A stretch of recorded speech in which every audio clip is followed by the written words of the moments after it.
Hello guys, this is Savitri Bhardwaj and एक बार फिर से मैं आप सबका वेलकम करती हूँ मेरे छोटे चैनल स्टडी टिप्स में। गाइस, इसके प्रीवियस वीडियो में हमने linear equation in two variable के बेसिक कॉन्सेप्ट देखे थे।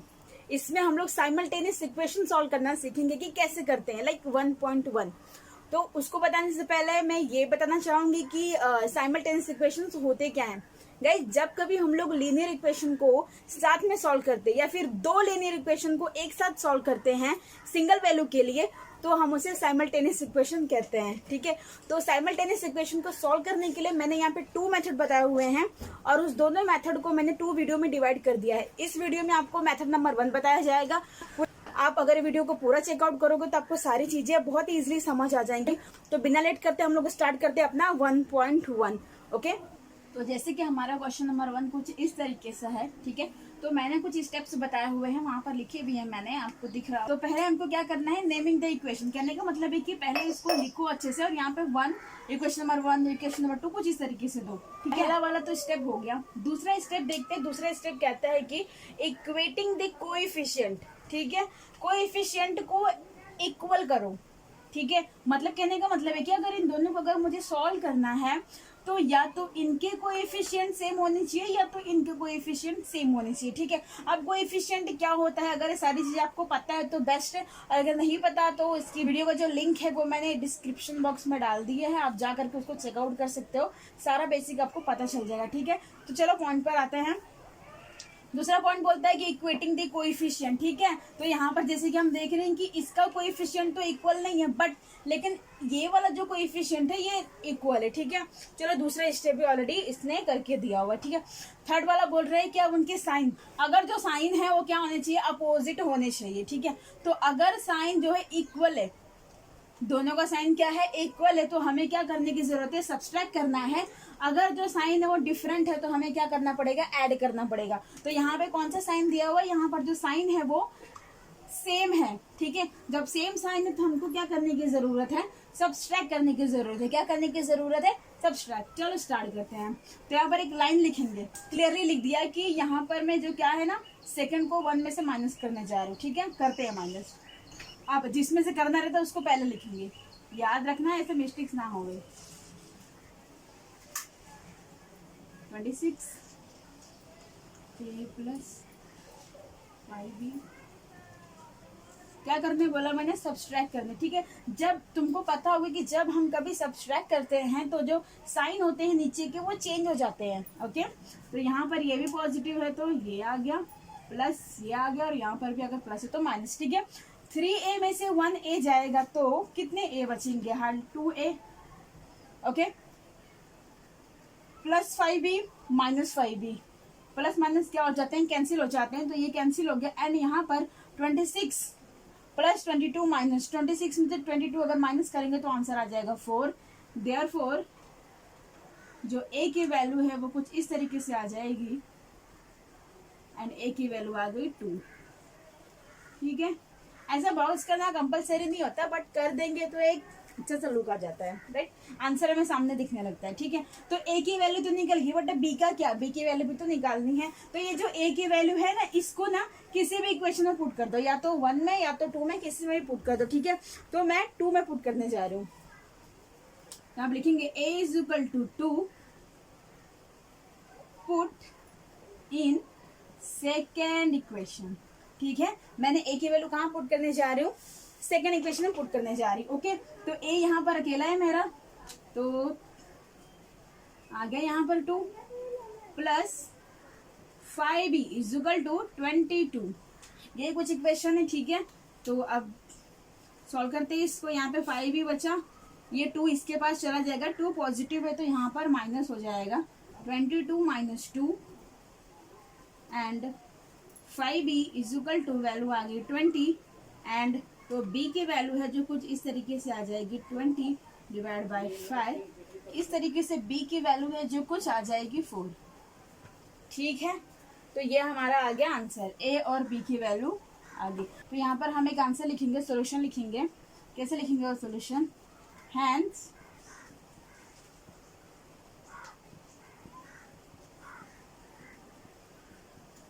Four is the solution. ठीक है, तो क्या हो गया ये कि मतलब सोल्यूशन हमको मिल चुका है। ठीक है, तो ये था क्वेश्चन नंबर 1, कैसे सॉल्व करना आपको पता चल गया। ठीक है, तो फटाफट से हम आते हैं दूसरे क्वेश्चन के ऊपर। तो ये हमारा सेकंड क्वेश्चन, और मैंने फर्स्ट स्टेप भी यहाँ पर कर दिया है कि नेमिंग द इक्वेशन, तो मैंने लिख दिया है कि ये हमारा 1 है, ये हमारा 2 है। ठीक है, दूसरा जो स्टेप है वो कहता है कि इक्वेटिंग द कोएफिशिएंट, मतलब कोएफिशिएंट को तुमको सेम करना है। ओके, तो यहाँ पर y है, सॉरी यहाँ पे 7 है और यहाँ पे क्या है 2 है। तो ये अगर मैं ये वाला सेम करने जाऊँ तो थोड़ा इक्वेशन जो आंसर है वो लॉन्ग हो जाएगा। तो मैं चाहती हूँ कि ये जो x है ना इसको हम लोग 3 बना दें, मतलब 3x बना दें। ठीक है, तो ये इजी पड़ेगा। तो यहाँ पर हम लोग लिखते हैं कि multiply by 3 in first equation. ठीक है, अगर मैं फर्स्ट इक्वेशन में 3 से मल्टीप्लाई करूँ तो हमको क्या मिलता है, 3x plus 21y is equal to 30, right. ये कुछ हो गया मेरा थर्ड इक्वेशन। ओके, तो अब देखते हैं कि ये वाला जो है ये और ये दोनों क्या हो गए, इक्वल हो गए। तो अब देखो यहाँ पर क्या है कि जौन सा वाला कोएफिशिएंट इक्वल कर देते हैं, हमें उसका साइन चेकआउट करनी रहती है कि साइन सेम है या डिफरेंट है।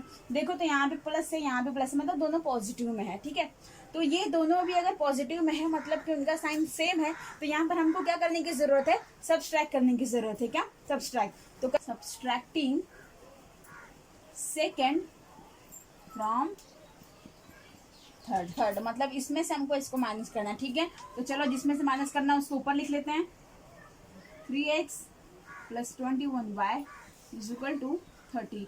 माइनस क्या करना है, ये वाला, minus 2y is equal to 7। ठीक है, सब्सट्रैक्ट करना है, तो मैंने पहले ही बताया है कि अगर हमें सब्सट्रैक्ट करना है तो यहाँ की जो साइन है वो क्या हो जाते हैं, चेंज हो जाते हैं। ओके, चलो 3x minus 3x got cancel, 21 plus 2y। Okay, तो अगर इसको हम ऐड कर देंगे तो कुछ आंसर हमारा हो जाएगा 23y। तो 30 माइनस, राइट, देखो यहाँ पे प्लस था बट यहाँ पे अगर माइनस करेंगे तो साइन चेंज हो गया। 30 में से अगर 7 जाएगा तो बचेगा 23।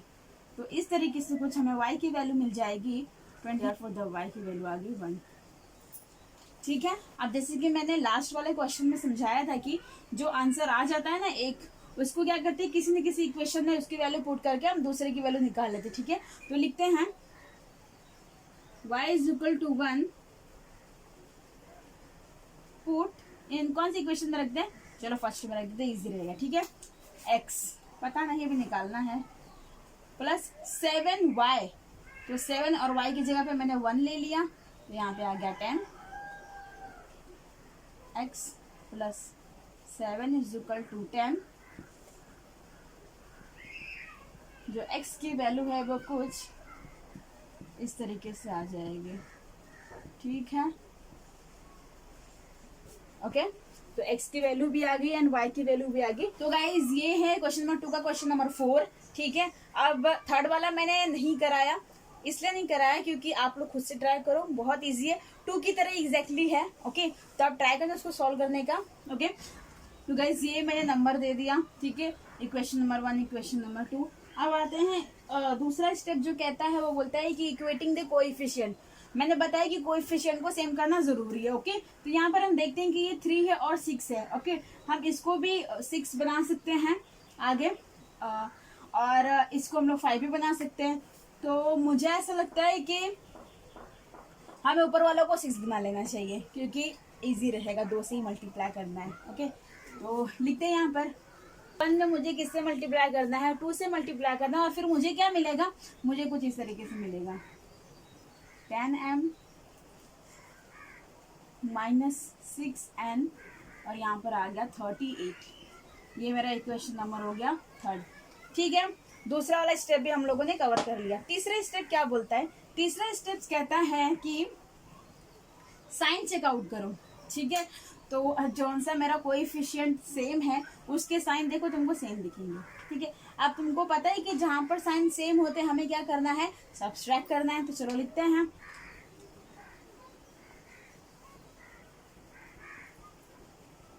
सब्सट्रैक्टिंग। ठीक है, subtracting second from third. Okay, third में से सेकेंड को माइनस करने पर, तो थर्ड मेरा ये है -6n is equal to 38। Subtract करना, दूसरा लिख लेते पहले तो।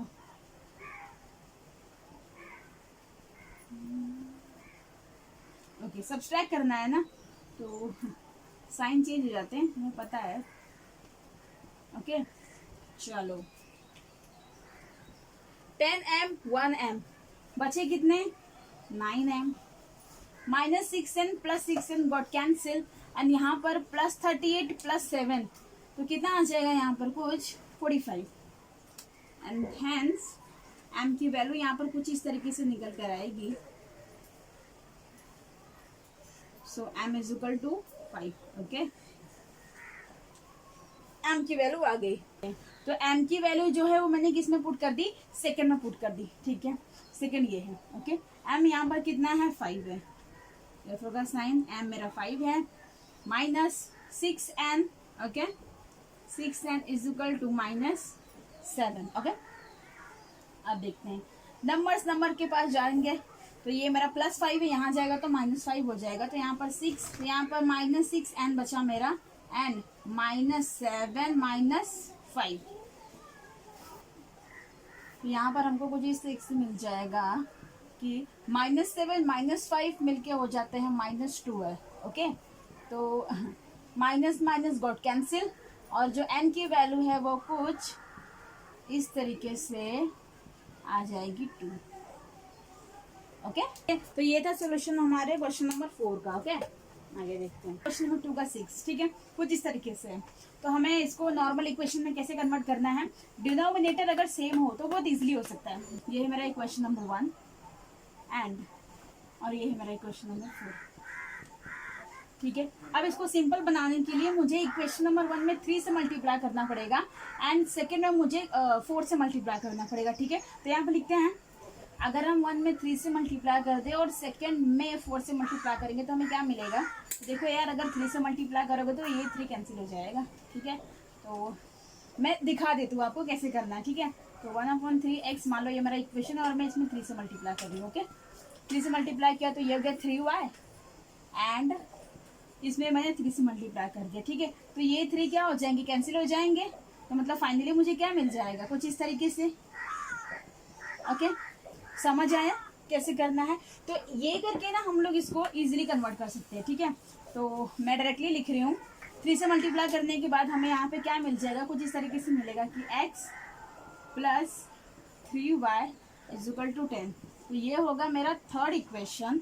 एंड अगर 4 से मल्टीप्लाई इसमें करूंगी मैं, तो जब 4 से इसके साथ मल्टीप्लाई होगा तो ये कुछ आ जाएगा 8x, एंड ये गायब हो जाएगा, तो यहाँ पे बचेगा मेरे पास y, यहाँ पे बचेगा मेरे पास 11। तो ये हो गया मेरा इक्वेशन नंबर 4। अब ये दोनों को भूल जाओ। ठीक है, समझ लो कि ये तुम्हारा इक्वेशन है। बन गया पहले वालों की तरह, इसको 3 बना दूं मैं तो सेम हो जाएगा। तो 3 बनाने के लिए क्या करना पड़ेगा, फोर्थ में क्या करने जा रहा हूँ मैं, 3 से मल्टीप्लाई करने जा रहा हूँ। जब 3 से मल्टीप्लाई करेंगे तो मुझे कुछ इस तरीके से मिलेगा।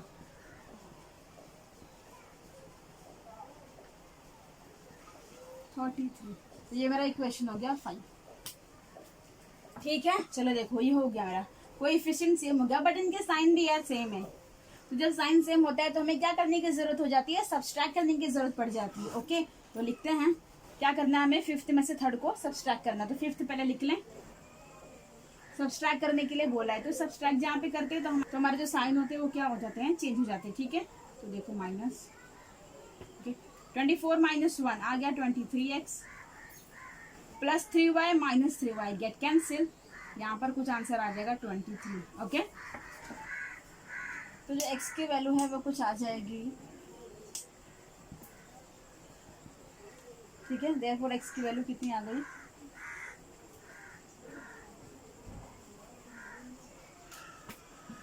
और x की वैल्यू किसी भी इक्वेशन में पुट कर दो, तो मुझे लगता है कि थर्ड में पुट कर दें हम लोग। तो यहाँ पर लिखेंगे x = 1, put in third. Okay, so therefore 1 + 3y = 10, 3y = 10 - 1, y = 10 में से 1 गया तो बचा 9, और ये 3 आ गया नीचे, देन y = आ गई वैल्यू 3। ओके, तो ये आंसर हो गया। सो गाइज ये था हमारा क्वेश्चन नंबर 2 का। 4 क्वेश्चन मैंने बता दिया। थर्ड वाला एंड फिफ्थ वाला क्वेश्चन इसलिए नहीं कराया ताकि आप लोग उसको खुद से ट्राई करो।